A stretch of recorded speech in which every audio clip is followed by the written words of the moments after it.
आपण निज फार्म को ऑर्गेनिकली सर्टिफाई करिया चाहते कि माने आपण ऑर्गेनिक सर्टिफिकेट चाहते कि आपण फार्म पे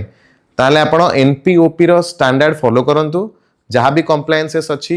ताकू देखंतु ताकू देखला परे सेही हिसाब रे आपण फार्म को रेडी करंतु जदि चाहूचंती आपण सर्टिफिकेशन प्रथम रु ही आपण जो सर्टिफाइंग अथॉरिटीज अच्छी जो माने सर्टिफाइंग एजेंसीज अच्छी गवर्नमेंट रो तांको सहित जोगाजोग करंतु जोगाजोग करी सेही हिसाब रे आपण फार्म को रेडी करंतु सो दैट आपणकर जो प्रोडक्ट्स बाहरिबो जो ऑर्गेनिक प्रोडक्ट्स आपण फार्म रु बाहरिबो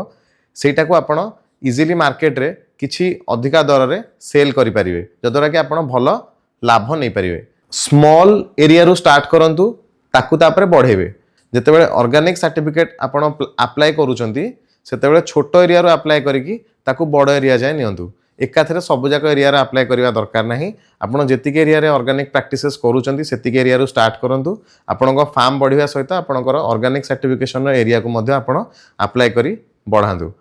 एमितिया इंटरेस्टिंग टिप्स पई मिश्र फार्म्स रो चैनल को एबे सब्सक्राइब करंतु आ पिजुली रिलेटेड किछि भी रिक्वायरमेंट्स किंबा प्रश्न थिले किंबा चारा रिक्वायरमेंट्स थिले आम सहित जोगाजोग करंतु आमे आपनकु निहाती भाबरे हेल्प करिवु धन्यवाद।